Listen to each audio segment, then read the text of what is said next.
Mon chien est peureux, que faire? C'est ce qu'on va voir dans cette vidéo. Avant de commencer, je t'invite à t'abonner à la chaîne YouTube, à cliquer sur la cloche pour recevoir toutes les prochaines vidéos en exclusivité où je t'explique comment éduquer ton chien et comment être épanoui avec ton chien. Alors, ce qu'il faut comprendre, c'est que de 2 à 7 mois, c'est l'une des étapes les plus importantes, qui est qualifié, si on image avec les humains, par l'enfance. C'est à ce moment-là qu'il va devoir être mis en contact régulier avec des bruits, avec d'autres chiens, avec des enfants, des endroits, avec même la voiture, parce qu'il peut avoir peur de la voiture. Et c'est là qu'il va devoir le familiariser le plus avec tout ça. Si pendant ces 2 à 7 mois, il rentre pas en voiture, il sort pas trop, il va pas dans certains endroits, il voit pas beaucoup de chiens, et ben il va justement être très peureux par la suite. Ces 5 mois-là, ils sont super importants pour la sociabilisation du chien et pour qu'il soit pas peureux surtout. Donc vraiment pendant ces 5 mois-là, il faut lui faire découvrir le maximum de choses.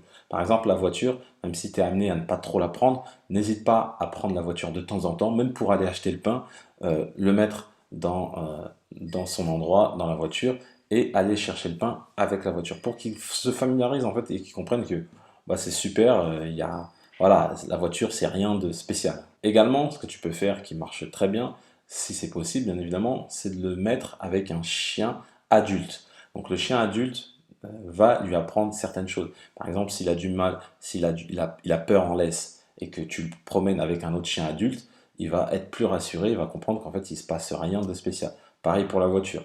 Si tu prends en voiture et qu'il a peur de la voiture, là tu peux le faire monter avec un autre chien adulte et il va se rendre compte qu'en fait il n'y a rien de spécial. Également, une erreur qui est très courante quand son chien a peur, c'est qu'on va le rassurer.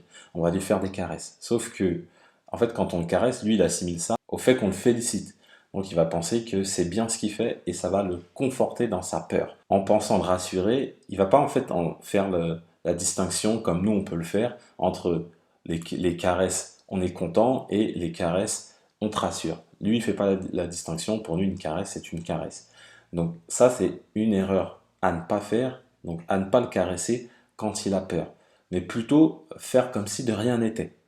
Continuer à avancer par exemple, voilà, faire comme si, pas s'arrêter, pas se dire oh qu'est-ce qu'il y a mon petit chien, le caresser, le prendre, le porter. Non, ça c'est vraiment pas ce qu'il faut faire, c'est continuer à avancer, faire comme si de rien n'était. Surtout, il faut pas être stressé, parce qu'en tant que propriétaire, le chien va le sentir quand tu es stressé, donc il faut lui montrer que tu es pas du tout stressé et qu'au contraire tu es tout content et que tu as envie de sortir et que tu rigoles, etc., etc. Après également, ce qu'il va falloir faire par la suite, si malgré tout il a des peurs, c'est comprendre qu'est-ce qui le fait peur. Est-ce que c'est un événement? Est-ce que c'est quelque chose de désagréable qu'il a vécu?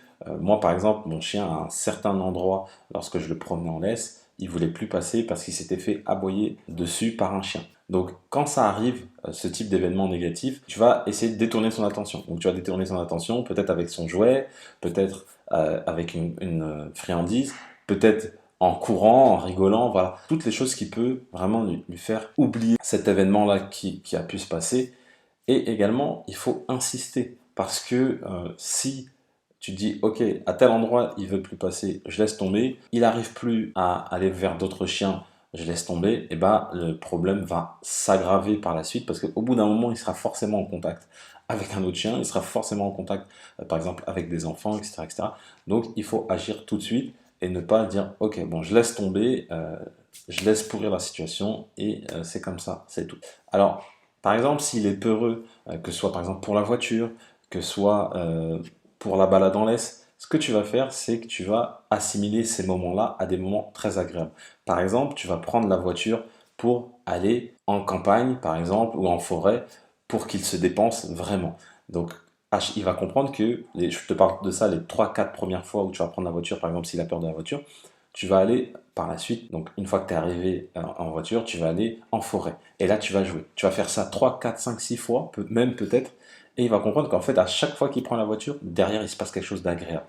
Il faut qu'il assimile toujours quelque chose qui lui fait peur avec quelque chose d'agréable. Imaginons, il a peur d'un chien parce qu'il s'est fait aboyer dessus ou parce qu'il s'est fait mordiller un peu trop fort. Ce que tu vas faire, c'est que plutôt que de rentrer sur un échec, tu vas continuer à ta promenade et tu vas essayer de trouver un autre chien qui, lui, va être plus sociable et avec qui il va pouvoir jouer. Et là, il va se dire, en fait, ok, j'ai juste compris qu'il y a des chiens qui sont gentils, il y a des chiens qui sont méchants, voilà, peu importe. Et il va rester sur une note positive. Toujours, ça c'est très important, c'est dès qu'il a eu cette peur-là, avoir ce réflexe de lui donner quelque chose de positif pour qu'il assimile pas le côté négatif, mais plutôt le côté positif. Et si malgré tes efforts donc de le distraire, de jouer avec lui, d'assimiler un mauvais événement avec quelque chose de positif, ça fonctionne pas, ben là, il faut passer par la case peut-être comportementaliste parce que la peur est peut-être plus profonde. Mais en tout cas, si tu respectes les 5 mois où tu vas le familiariser avec plein de choses, tu peux être sûr que là, il n'aura aucun problème par la suite avec que ce soit les bruits, les endroits, les voitures, etc., etc. Voilà, je te remercie d'avoir suivi cette vidéo. Si tu as aimé la vidéo, mets-moi un petit pouce bleu, ça fait toujours plaisir. Si tu as des questions, bah, tu as les commentaires qui sont là pour ça, n'hésite pas. Avant de partir également, abonne-toi à la chaîne YouTube, clique sur la cloche pour recevoir toutes les prochaines vidéos en exclusivité et je te dis à bientôt.